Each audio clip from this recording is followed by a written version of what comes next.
Today, we are in part 2 of a series called Questions You Can't Shake. And what I want to do is I want to start with a bit of a diagnostic question that I want you to think about, and it's this. In the last 48 hours, what has been your conversation with yourself about yourself? In the last 2 days, what has been your conversation with yourself about yourself? And I'll make it even simpler for you. If you were to break it into percentages, what percentage of your conversation with yourself about yourself has been negative? What conversation with yourself about yourself, how much of it has been positive? So has it been 60% positive, 40% negative? Has it been 30% positive, 70% negative? Has it been 100% positive? If you're going to tell me that, I know you're lying. It has not been 100% positive. But the reason I think this is a question that we all should think about on a regular basis is this, because your internal conversation becomes your external life.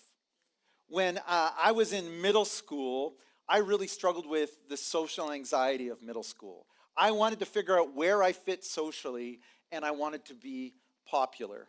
And so what happened was I realized that if I got good marks with a certain group of people, I would be popular. And if I was top of the class with my marks, then there were certain people who would look up to me, and everybody seemed to be happy. And so I became incredibly focused on getting good grades. And I remember lying in my bed at night with tears running down my face, petrified of a test the next day. Because if I wasn't the top, I was the bottom. If I failed, I was a failure. And what happens is it began to create this win-lose mentality in my life. That if numbers weren't up and to the right, that if I wasn't always on top, that if I wasn't always winning, I was a failure, I was a loser. I always felt like an imposter, like it would never measure up. And that level of anxiety grew and grew and grew into my adulthood until one day I had my very first panic attack and found myself in a counselor's office saying, I don't know what to do. My internal conversation had become my external life. And that's why this conversation is so important. The question we're looking at today that so many of us struggle to shake is, why can't I shake my inner critic? The question I can't shake is, why can't I shake my inner critic?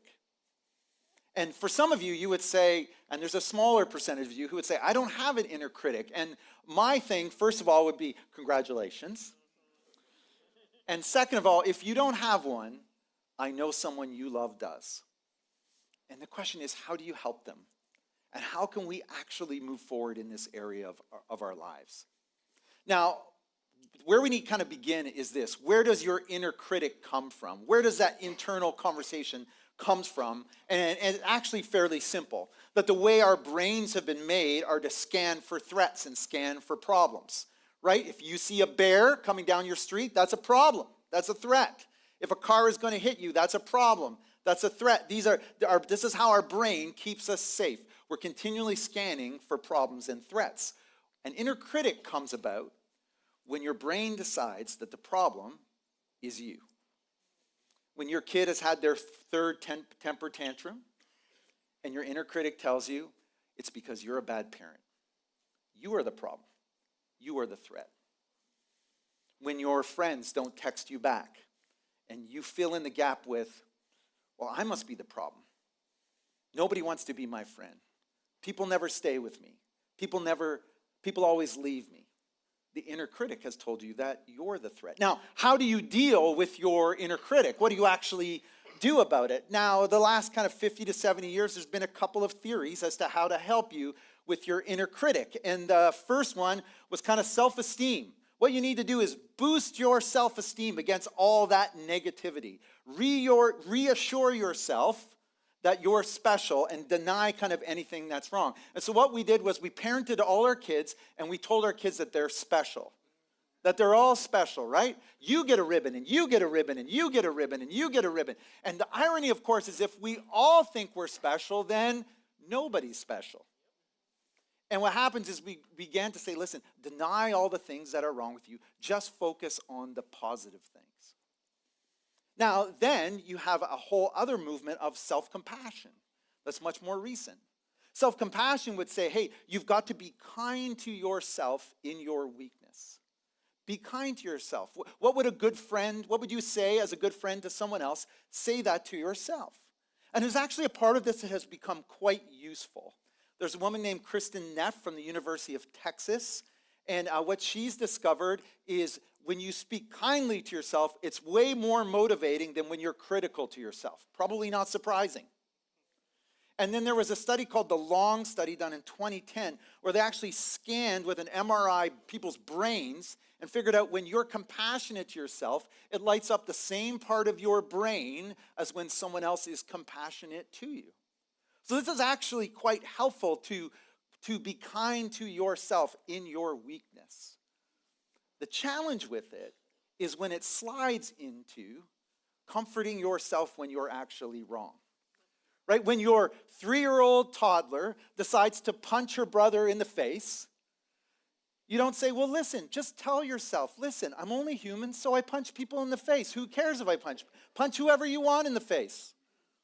No, we realize that that's not right, that the behavior itself needs correction. And that's true about you and about me. That on one hand, we want to be kind to ourselves, but on the other hand, we also realize that there are times we actually do things that are wrong, that we need to be called out on things. See, self-esteem can often deny what's wrong. Self-compassion, when it gets unhealthy, actually starts to comfort things that are wrong. And I find people telling themselves, oh, it's okay that I hurt this person or I did this thing, but they realize actually it's not okay. And the underneath all of these two things is this: neither really resolves what's wrong. They don't get to the deeper issue. That we do recognize that there's something about us that doesn't feel right, that feels wrong. And that I would argue deep down, your inner critic isn't just mental, that there's actually a spiritual side to this. And that's what I want to talk about today. And what I want to do is I want to look at certain excerpts from a book called Romans. Now, Romans was written by the Apostle Paul, and I would argue that Paul actually was very familiar with inner critic and very familiar with anxiety when you read the books that he wrote. And we want to look specifically at Romans, one of them that he wrote out of the 66 books in the Bible. And this is what he says in Romans chapter 7. He says, I don't really understand myself. For I want to do what's right, but I don't do it. Instead, I do what I hate. Sound familiar? I want to do the right thing, but I don't do it.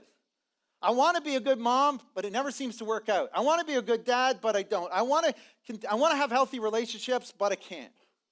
He says, but if I know what I am doing is wrong, this shows that I agree that the law is good. What's he saying here? I realize that there's right and wrong. I realize that there actually is right and wrong in the world. So I'm not the one doing wrong. He says, it's sin living in me that does it. Now, he's not excusing himself, but he's saying, I'm realizing there's right and wrong, but there's something inside of me called sin that's making this challenging. Now, some of you are here at church for the first time, and you're like, this is exactly what I thought. Pastor's going to talk about sin, going to call me a sinner. Just hang on, just stay with me, okay? He says, and I know that nothing good lives in me. That is in my sinful nature. I want to do what's right, but I can't. I have something in me that I'm battling against. I want to do what's good, he says, but I don't. I want to do what's good, but I don't. I want to do what's wrong, but I do it anyway. But if I do what I don't want to do, if I keep doing the thing I don't want to do, I am not really the one doing wrong. It's sin living in me that does it. There is something inside me. I can't excuse this stuff. I know at times I am wrong. I know at times I do hurt people, and I can't excuse it, but it's this battle that I have on the inside of me. Now, what does sin have to do with my inner critic? That's probably your very first question. Okay, you went from inner critic to sin. What does these things have to actually do with one another? Here's what you need to understand if you read the book of Romans, okay? Sin is mentioned in Romans 48 times, but it's only mentioned as a verb twice, the act of sinning. 46 times it's actually mentioned as a noun. the condition of sin. Something that we have as a part of our human condition that we continually battle. See, sin is not just doing bad things. When we're kids, that's what we think. Sin is doing bad stuff. But sin isn't just doing bad things. It's a condition that's a part of our humanity. That God originally created us to be made in his image, but it's become distorted. It's something that separates us from God. And the truth is, you see this in the world around you. See, your condition of sin actually brings brokenness. And when you look at the world around you, you can see the brokenness in the world, but the truth is, some of that brokenness is actually inside of you. It's this condition of sin. And your brokenness is what your inner critic leverages to lie to you. That's how these things connect. Your brokenness is what your inner critic leverages to lie to you. And I want to explain this to you. When I was a kid, I grew up in a house that had a broken, old, cracked sidewalk in front of the house. And every once in a while, we had to go out there and clean between the cracks, because what always falls between the cracks? The weeds, right? So I'd go out there as a kid and pick the weeds for my parents and clean up the sidewalk. That the weeds always find themselves in the cracks. Brokenness creates cracks in you. The sin in your life creates these broken cracks inside of you. You've got a decision that you made in the past that you regret because you hurt someone. And that's created a crack inside of you. Your marriage fell apart and you're partly to blame. And that's create a broken spot in you, a wound in you. You did something that you just wish you had a do-over on. You hurt someone, and that put a crack in you. But there's also other people with their brokenness that do things to you. Somebody abandoned you. Somebody betrayed you. Somebody left you. Somebody abused you or hurt you. And that created a crack inside of you too. And we all walk around with these broken places. It's the sin in our lives. And these cracks are where the lies begin to collect. Lies take root in your broken places. Lies take root in your broken places. See, what happens is you've got a broken place, for example, where maybe somebody walked out of your life and abandoned you. And now what happens is every time you find someone who wants a relationship with you, you're so afraid that they're going to leave. And you constantly are believing the lie, I'm not worth staying with. I'm not worth loving. That's a lie that's in your broken place. You made a poor financial decision that you wish you hadn't made. And you've got regret. And you've got a broken place as a result of it. And now you walk around believing the lie that you'll never make good decisions with money. And you walk around believing the lie that you're never going to have enough, or that you'll never be enough. And what happens is these broken places, they end up growing out of what people have said to us in the past, or said to us in the present, or decisions that we made. And you see how the lies begin to collect in these cracks. And what happens is the lies start to form narratives. The lies start to form stories that we begin to believe, and they start to become our identity. Chances are, if I could sit down with your inner critic and ask them the stories that you believe, there's probably only 2 or 3, maybe 4. It feels like 100 things coming at you from your inner critic, but you could probably group them into 3 or 4 stories, 3 or 4 narratives, 3 or 4 big lies that you believe. I'm not a good enough mom. I'm not a good enough dad. I'm not worth loving. I'll never amount to anything. I'll never look like her. I'll never be like that. I'll never have this. I'll always be without. And they play over and over. And these are the lies that your inner critic leverages to hurt you. Of the broken places that are a part of our sin. And so what happens is we decide, and this makes sense to me, we decide that we want to fix the cracks. We don't want them there anymore. So what we do is we try to fix them or fill them by being someone else or getting something else. Right? We see other people and we say, if I was like them, my crack would be filled. If I was like them, this wound would be filled. You have a crack or a wound that says you won't be a good enough parent. But then you follow that friend online, and she makes organic lunches, and she's got a great business and a side hustle, and she makes the kids clothes, and she never seems tired, and they're always on vacation. And you're like, man, if I could just be her, if I could just get there. Right? Or you're stuck on those ridiculous TikTok videos about the fact that I was a millionaire by 22, and you're like, 25, I've already missed the boat. If I could only be a millionaire now, if I could just be them, then that would fix my crack.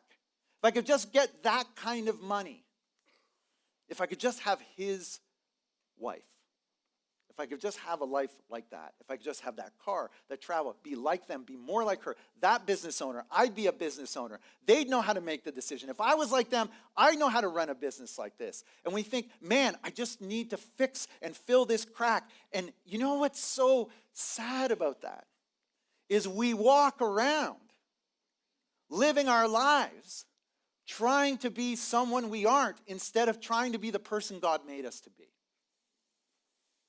And we spend our whole lives trying to measure up to someone who doesn't even know we're looking at them, and trying to figure out how we fix these broken things, how we deal with our sin. We try to do it on our own. There's a guy named Thomas Merton, and he's an American monk, actually. There's such a thing. And he says this. He says, every one of us is shadowed by an illusory self, a false self.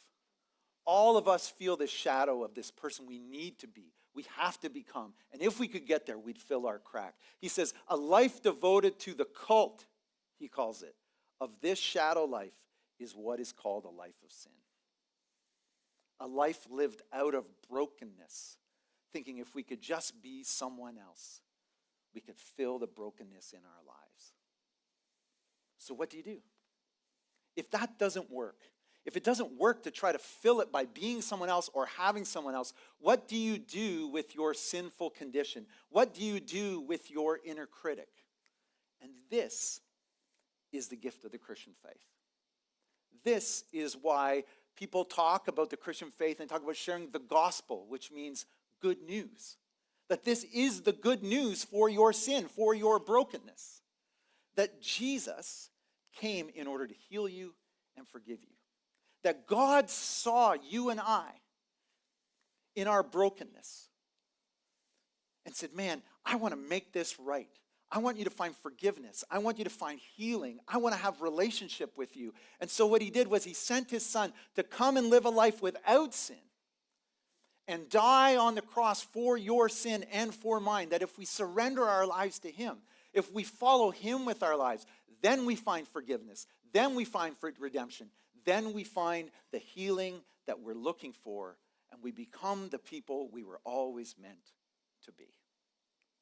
That is the good news. And Paul writes about this in Romans. He says this, we know that our own sinful lives were crucified with Christ so that sin might lose its power in our lives. That our sinful condition, that our brokenness might actually lose its power because we recognize that we're actually forgiven when we give our lives to Jesus. We recognize that we can find healing. We recognize that we're on a life of redemption. He says, we know we are no longer slaves to sin. Man, if you have dealt with an inner critic, and I can only say this because I've had my own battles in this area, I know what it is to feel like a slave to your inner critic. You feel it is so, if you deal with an inner critic, like some of you are so tired because it just wears you down. It never stops. You're a slave to it. He says, we're no longer slaves to sin, for when we died with Christ, we were set free from the power of sin. that he paid for sin. He made forgiveness available. He made healing available. He made freedom available. He says this later on in chapter 6, sin is no longer your master, for you no longer live under the requirements of the law. Instead, you live under the freedom of God's grace. What's he saying there? Is there right and wrong? Yes. But he says, you no longer have to live under that. He said, but because here's why. Because Jesus died on the cross for forgiveness of your sin. And so when you make mistakes, when you do things that are wrong, when you have brokenness in your life, forgiveness continues to be available to you. That is the freedom. That's what grace is. Grace is this gift that you don't deserve, that he gave you on the cross and handed it to you and said, you can be a son of mine. You can be a daughter of mine. It doesn't matter how many mistakes you made. It doesn't matter what you do that hurts others or the fact that others hurt you. Yes, you are responsible, but you can also find forgiveness and freedom and grace. See, here's the thing. Self-esteem, that's all about denying your sin. Don't worry about your sin. Put it to the side. Just remember how special you are. And self-compassion, well, it's helpful when it gets unhealthy, actually starts to comfort your sin. You start telling yourself, well, I'm only human, so I know I hurt them. I'm only human, so I know I did that thing. Yes, you are human. You have a sinful nature in you. And there needs to be and listen, you know this. Deep down, you know this. You know that underneath, something in our humanity is broken. Just look at our world. And the gospel says you can be free. Because of the cross, you can be forgiven. That in Jesus you can find healing. Listen, self-esteem denies what's broken. And self-compassion in an unhealthy way can sometimes comfort what's broken. But it's the gospel. It's the gospel that redeems what is broken and makes it new. Listen, what if? What if your inner critic isn't the final word? What if your inner critic is actually an invitation to something so much better? What if your inner critic is actually a clue to the fact that the God of the universe sent his son and the freedom that you're looking for is actually possible? In Romans chapter 8, Paul writes this thing. And listen, if you've been a Christian a long time, you've probably heard this verse. And I'm telling you, I'm not asking you to just hear it. I'm asking you to hear it here, okay? It says this, so now there is no condemnation for those who belong to Christ Jesus. Now, what is condemnation? Because condemnation, it's not a word you use a lot, right? You don't use, at work, you don't really say, I'm experiencing condemnation, right? Not a normal word. But there's conviction in my mind, there's conviction and then condemnation. Conviction is when you realize that you've done something wrong and that something can be done about it. That's conviction. Conviction is a very healthy thing. I'm convicted, man, I need forgiveness. I need redemption. Things need to be made right. I need to apologize. I need to come to the cross for forgiveness. I need to make things right. That's conviction. Condemnation says you will never make this right. You will always be this way. You will always carry this mistake. You can never be forgiven. You will never be different. That is condemnation. And for those of you who would say you're followers of Jesus here today, I think that while there's no condemnation for those who are in Christ Jesus, there are things in your life, many of you, that God doesn't condemn you for, but you've been condemning yourself for a long time.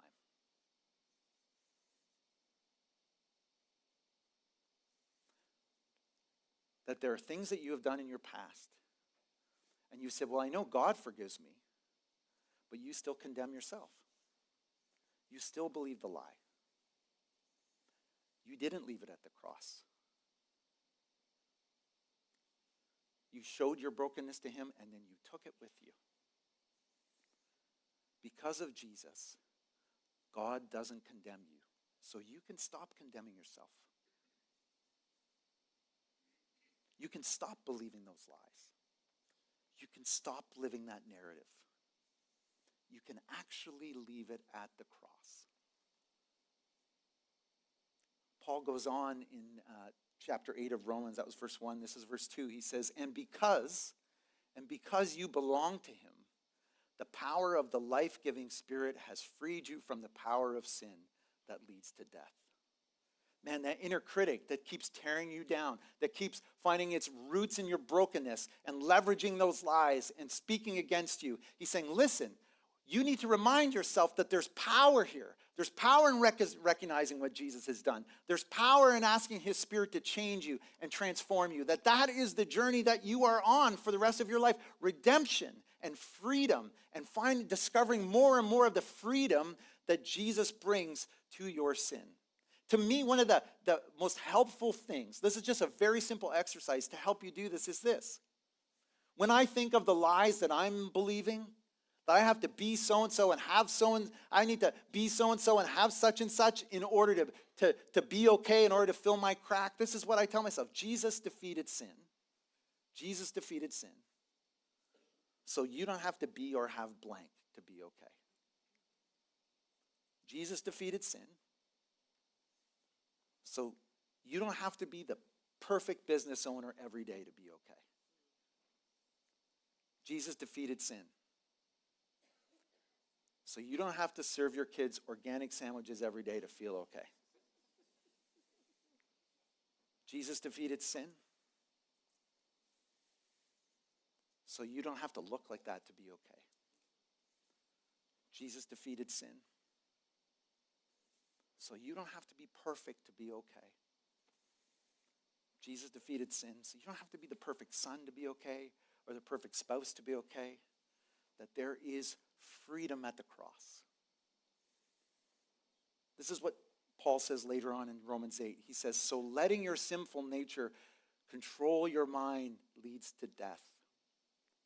But letting the Spirit control your mind leads to life and peace.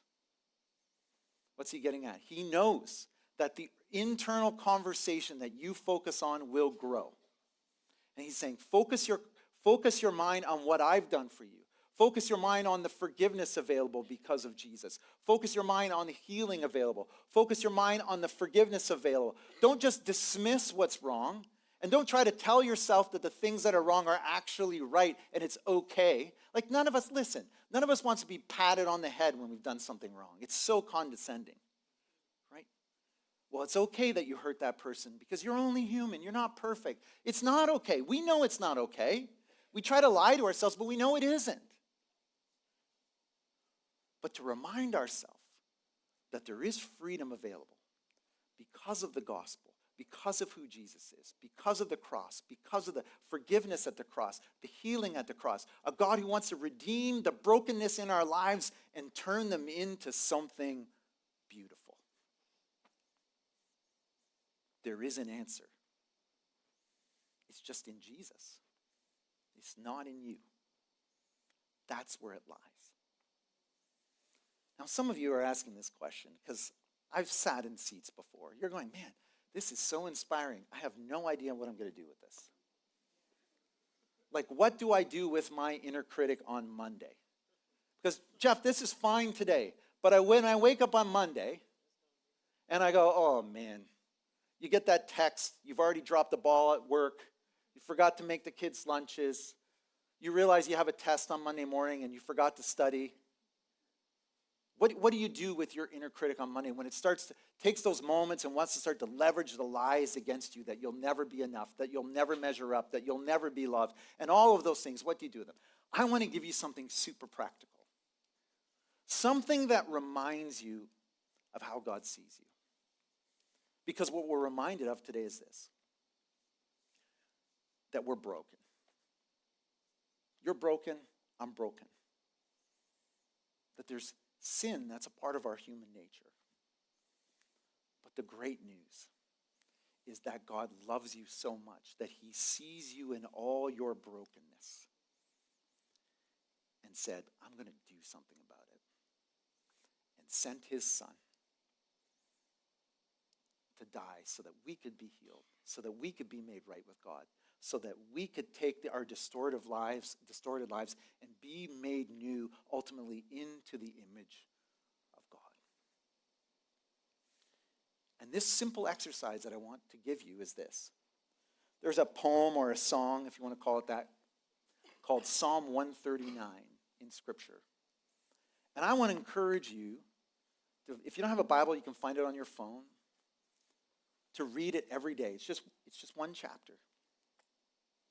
I want you to read it every day because it's such a great picture of how God actually sees you.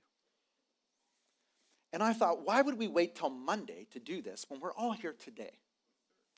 And so here's what we're going to do. I'm actually going to read some of Psalm 139 over you, and here's what I want you to do. I just want you to listen. I'm not putting it on the screen. I just want you to close your eyes and just take a moment. Some of you haven't taken a moment all week long. Just take a moment and listen as I read these words over you.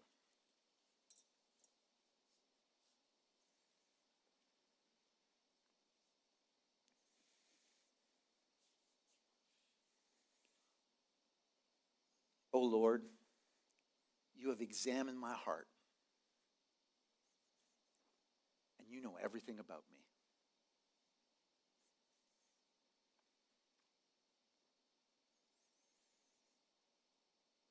You know when I sit down, when I stand up. You know my thoughts, even when I'm far away. You see me when I travel, and you see me when I rest at home. You know everything I do. You know what I'm going to say even before I say it. Lord, you go before me and you follow me. Such knowledge is too wonderful and too great for me to understand. I can never escape from your spirit. I can never get away from your presence. If you go to heaven, if I go up to heaven, you are there. If I go down to the grave, you are there. If I ride the wings of the morning, if I dwell by the farthest of oceans, even there, your hand will guide me and your strength will support me. Search me, O God, and know my whole heart. Test me and know my anxious thoughts. Point out anything in me that offends you and lead me along the path of everlasting life. Here's my question for you. When you experience your inner critic this week, this month, this year, what if your inner critic isn't the final word? What if it's an invitation to a better one? What if in that moment you experience your inner critic? You could remind yourself, you could stand up to that critic and remind yourself that you have been forgiven, that you have been set free because of the cross, and that you are a son and a daughter of God, and that he knows your whole heart, all of it, and loves you anyway. And you don't need to be anything or do anything because he's already done that. Let me pray for you. God, we come to you today and we thank you for the gift of your son, Jesus. That we're not stuck in our brokenness, that we're not condemned to a life of sin, but we actually can find freedom and forgiveness and the healing that we're looking for. And God, I pray for anyone here who's here this morning who's like, I'm not sure about this. I'm just early on this journey, but there's something here. I pray that your spirit would speak to them and they would begin this journey with you. And I pray for those who are saying, man, I am tired. I am exhausted by my inner critic. That you would uproot the weeds and the lies from the broken places. And you would fill them with the truth that you demonstrated on the cross. And I pray for those who would say, I've been a follower of Jesus for a long time, but I've spent so much of it condemning myself. that they might come to the cross and this time leave their sinful nature there. God, may we be on journeys of change, of transformation, of redemption, of forgiveness, of healing, that we might look more like Jesus. And I pray all this in your name.